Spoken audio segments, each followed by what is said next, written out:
Hang Tuah, satu nama yang tidak perlu diperkenalkan lagi, dikenali sebagai pahlawan terulung dalam sejarah Melayu. Hang Tuah bukan sekadar tokoh yang disebut dalam buku teks sekolah, tetapi menjadi simbol kesetiaan, keberanian dan kepahlawanan bangsa.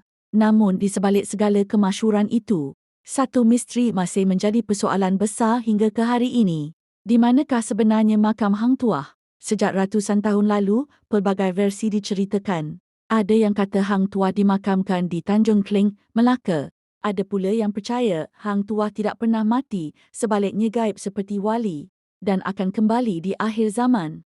Tidak kurang juga yang mengaitkan makam Hang Tuah dengan beberapa kawasan rahsia di Perak, Johor, Malah hingga ke Kepulauan Riau. Persoalan ini bukan sekadar ingin tahu di mana jasadnya disemadikan, tetapi menyentuh satu persoalan yang lebih besar. Adakah Hang Tuah benar-benar wujud? Atau sekadar mitos dalam hikayat? Kita tahu tentang Hang Tuah melalui karya agung Hikayat Hang Tuah yang dipercayai ditulis sekitar abad ke-17. Namun, di sinilah timbul pertikaian.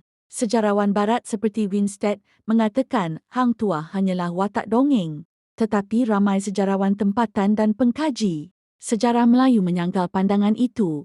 Mereka percaya Hang Tuah memang wujud sebagai tokoh sebenar, cuma sejarah hidupnya tidak direkod dengan sistematik. Apa yang pasti, Hang Tuah pernah disebut dalam pelbagai manuskrip lama, termasuk dalam Sulalatus Salatin atau Sejarah Melayu, yang menjadi rujukan utama sejarah Kerajaan Melaka, dan persoalan tentang makamnya masih belum terjawab hingga kini. Satu persoalan yang sering dibangkitkan oleh rakyat dan pengkaji sejarah ialah, di mana sebenarnya terletak makam Hang Tuah? Pelbagai lokasi di Malaysia dan Nusantara dikaitkan dengan tempat persemadian pahlawan agung ini. Pertama, Tanjung Kling, Melaka. Inilah lokasi yang paling popular. Di sini terdapat satu makam panjang lebih 2 meter yang diberi papan tanda Makam Hang Tuah. Ia menjadi tarikan pelancong dan sering diziarahi.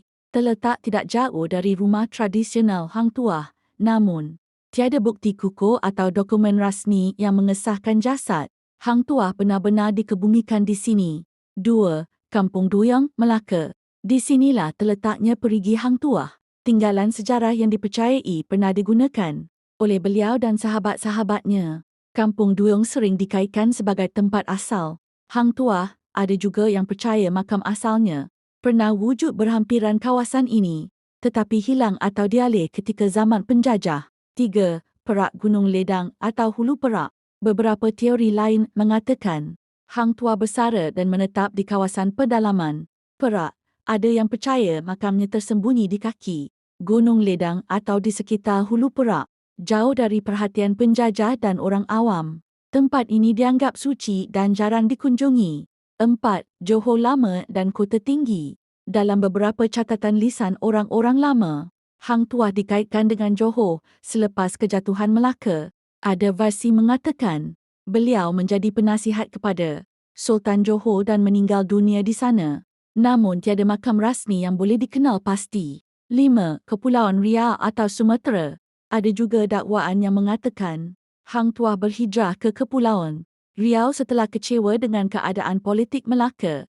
Dalam hikayat lama yang diwarisi di sana, ada disebut tentang seorang pendekar Melayu yang sangat mirip dengan sifat dan kepakaran Hang Tuah, tetapi semuanya kekal kabur tanpa bukti fizikal. Setiap lokasi ini menyimpan cerita tersendiri, namun semuanya berkongsi satu kesamaan. Tiada bukti konkret untuk mengesahkan kewujudan sebenar makam Hang Tuah. Tapi, kenapa begitu misteri? Kenapa tiada rekod jelas tentang pemergiannya? Satu teori yang semakin mendapat tempat dalam kalangan pencinta sejarah dan mistik Melayu ialah bahawa Hang Tuah tidak mati, sebaliknya gaib. Teori ini bukan sekadar dongeng kosong. Ia disandarkan kepada beberapa elemen menarik. Pertama, tiada catatan wafat. Hikayat Hang Tuah dan Sulalatus Salatin, dua karya besar sejarah Melayu, tidak pernah mencatatkan secara jelas bila dan bagaimana Hang Tuah wafat. Tidak ada tarikh, tidak ada lokasi pengebumian rasmi, tiada cerita pemakaman seperti tokoh-tokoh lain. Ia seolah-olah mahu menyembunyikan sesuatu. Apakah mungkin Hang Tuah dijauhkan dari dunia nyata, bukan kerana kematian biasa, tetapi kerana tugasnya sebagai seorang wali tersembunyi? 2. Unsur wali Allah dalam cerita-ceritanya. Ramai yang tidak menyedari bahawa Hang Tuah sering digambarkan dengan keupayaan luar biasa, boleh menghilang, berjalan atas air, memiliki ilmu kebatinan yang sangat tinggi. Bahkan dalam beberapa versi hikayat, Hang Tuah dikatakan mampu menewaskan berpuluh pendekar tanpa cedera. Ini bukan kemahiran biasa. Ia dekat dengan cerita-cerita para wali dan aulia yang menguasai ilmu batin, zikir dan kasyaf. Ada yang percaya Hang Tuah adalah seorang wali Allah yang menyamar sebagai pendekar dan tokoh istana. 3. Tugas belum selesai, Hang Tuah akan kembali. Dalam setengah riwayat lisan, disebut bahawa Hang Tuah pernah berkata kepada Sultan Melaka, "Tuanku, bila Melayu hilang daulat, beta akan kembali membawa cahaya." Kata-kata itu diperturunkan secara lisan oleh pendeta dan orang lama. Ia seakan membayangkan bahawa Hang Tuah tidak mati, tetapi menunggu masa kembali apabila bangsa Melayu berada di ambang kehancuran. Teori ini mengaitkan Hang Tuah dengan konsep Raja Adil atau Pemuda Bani Tamim, tokoh misteri yang akan bangkit di akhir zaman untuk menegakkan keadilan. 4. Gaib di gunung atau pulau rahsia. Sebahagian besar teori gaib menyatakan Hang Tuah mengundur diri ke Gunung Ledang, tempat keramat penuh rahsia. Ada pula yang menyebut Pulau Besar Melaka, tempat para wali dahulu beruzlah, sebagai tempat pertapaan terakhirnya. Tempat-tempat ini memang dikenali sebagai kawasan misteri yang diselubungi kabut sejarah. Jadi, mungkinkah Hang Tuah bukan sekadar pahlawan, tapi seorang wali Melayu yang menyembunyikan diri hingga tiba masanya untuk muncul kembali? Kebanyakan kita mengenali Hang Tuah sebagai pahlawan Kesultanan Melaka, tapi bagi setengah pengkaji sejarah alternatif dan pengamal tarekat, Hang Tuah dipercayai bukan hanya seorang pendekar, tetapi seorang insan terpilih yang akan kembali menjelang akhir zaman. Teori ini mungkin kelihatan luar biasa, namun ia disokong oleh beberapa hujah yang menarik. Pertama, simbol kesetiaan kepada raja, agama. Hang Tuah sepanjang hidupnya dikenal dengan satu prinsip, takkan Melayu hilang di dunia. Tetapi ramai lupa, Hang Tuah juga disebut sebagai seorang alim yang kuat berzikir, menjaga wudhu dan selalu mendapat ilham sebelum bertindak. Dalam banyak hikayat, Hang Tuah digambarkan sebagai seorang pendiam, taat dan zuhud, ciri-ciri orang yang dekat dengan Allah. Para ulama terdahulu selalu berkata, akhir zaman akan menyaksikan kebangkitan pejuang-pejuang gaib yang mungkin terdiri daripada wali-wali terdahulu yang tidak diketahui di mana mereka disembunyikan. Hang Tuah adalah salah satu nama yang sering disebut. 2. Dihubungkan dengan Imam Mahdi, Pemuda Bani Tamim. Dalam beberapa ceramah tarekat dan manuskrip lama Nusantara, ada disebutkan bahawa sebelum kemunculan Imam Mahdi, akan muncul satu tokoh dari timur yang akan membuka jalan kepada kebangkitan Islam. Dikenali sebagai Pemuda Bani Tamim. Ramai yang berpendapat tokoh itu adalah orang baru, tapi sebilangan kecil percaya dia bukan orang baru tetapi orang lama yang kembali, sama ada melalui keturunan atau secara gaib. Nama Hang Tuah disebut sebagai antara askar pilihan yang akan kembali dalam kelompok akhir zaman, membantu Imam Mahdi dalam perjuangan menentang kezaliman. 3. Kiasan dalam hikayat kembalinya Hang Tuah. Dalam versi lisan cerita orang tua-tua, disebut bahawa Hang Tuah mengundur diri kerana kecewa, bukan kerana kalah. Kecewa melihat sahabat baiknya, Hang Jebat, dibunuh akibat kesetiaan kepada sistem istana yang zalim. Lalu Hang Tuah pergi dan tidak pernah kembali. Tapi mengapa cerita ini dikekalkan sejak beratus tahun? Mengapa tiada penamat jelas?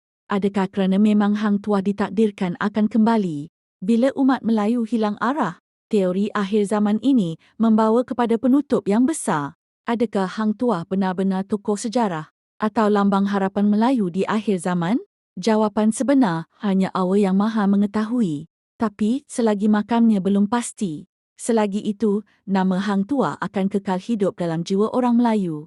Kebanyakan kita mengenali Hang Tuah sebagai pahlawan Kesultanan Melaka, tapi bagi setengah pengkaji sejarah alternatif dan pengamal tarekat, Hang Tuah dipercayai bukan hanya seorang pendekar, tetapi seorang insan terpilih yang akan kembali menjelang akhir zaman. Teori ini mungkin kelihatan luar biasa, namun ia disokong oleh beberapa hujah yang menarik. Pertama, simbol kesetiaan kepada raja, agama. Hang Tuah sepanjang hidupnya dikenal dengan satu prinsip, Takkan Melayu hilang di dunia. Tetapi ramai lupa, Hang Tuah juga disebut sebagai seorang alim yang kuat berzikir, menjaga wudhu dan selalu mendapat ilham sebelum bertindak. Dalam banyak hikayat, Hang Tuah digambarkan sebagai seorang pendiam, taat dan zuhud, ciri-ciri orang yang dekat dengan Allah. Para ulama terdahulu selalu berkata, akhir zaman akan menyaksikan kebangkitan pejuang-pejuang gaib yang mungkin terdiri daripada wali-wali terdahulu yang tidak diketahui di mana mereka disembunyikan. Hang Tuah adalah salah satu nama yang sering disebut. 2. Dihubungkan dengan Imam Mahdi, pemuda Bani Tamim. Dalam beberapa ceramah tarekat dan manuskrip lama Nusantara, ada disebutkan bahawa sebelum kemunculan Imam Mahdi, akan muncul satu tokoh dari timur yang akan membuka jalan kepada kebangkitan Islam. Dikenali sebagai pemuda Bani Tamim. Ramai yang berpendapat tokoh itu adalah orang baru, tapi sebilangan kecil percaya dia bukan orang baru tetapi orang lama yang kembali, sama ada melalui keturunan atau secara gaib. Nama Hang Tuah disebut sebagai antara askar pilihan yang akan kembali dalam kelompok akhir zaman, membantu Imam Mahdi dalam perjuangan menentang kezaliman. 3. Kiasan dalam hikayat kembalinya Hang Tuah. Dalam versi lisan cerita orang tua-tua, disebut bahawa Hang Tuah mengundur diri kerana kecewa, bukan kerana kalah. Kecewa melihat sahabat baiknya, Hang Jebat, dibunuh akibat kesetiaan kepada sistem istana yang zalim. Lalu Hang Tuah pergi dan tidak pernah kembali. Tapi mengapa cerita ini dikekalkan sejak beratus tahun? Mengapa tiada penamat jelas? Adakah kerana memang Hang Tuah ditakdirkan akan kembali? Bila umat Melayu hilang arah, teori akhir zaman ini membawa kepada penutup yang besar. Adakah Hang Tuah benar-benar tokoh sejarah atau lambang harapan Melayu di akhir zaman? Jawapan sebenar hanya Allah yang Maha mengetahui. Tapi selagi makamnya belum pasti, selagi itu nama Hang Tuah akan kekal hidup dalam jiwa orang Melayu. Hang Tuah bukan sekadar nama dalam buku sejarah. Dia adalah simbol roh bangsa Melayu, keberanian yang disulam kesetiaan, kepahlawanan yang berpaksikan adab dan akhlak. Walaupun zaman silih berganti dan teknologi mengubah dunia, nama Hang Tuah tetap disebut, tetap dirindui, tetap dipertikaikan. Kita mungkin takkan pernah tahu di mana jasadnya disemadikan. Makamnya mungkin tenggelam dalam kabut sejarah. Atau mungkin dia benar-benar gaib, menunggu saat untuk kembali. Tetapi yang pasti, semangatnya belum mati. Ia hidup dalam setiap anak muda yang memperjuangkan kebenaran, dalam setiap insan yang menegakkan maruah bangsa, dalam setiap jiwa yang tak rela Melayu dijajah semula, biar dalam bentuk budaya, ekonomi atau minda. Maka selagi kita menyebut nama Hang Tuah, selagi itu kita mengingatkan diri kita sendiri bahawa takkan Melayu hilang di dunia.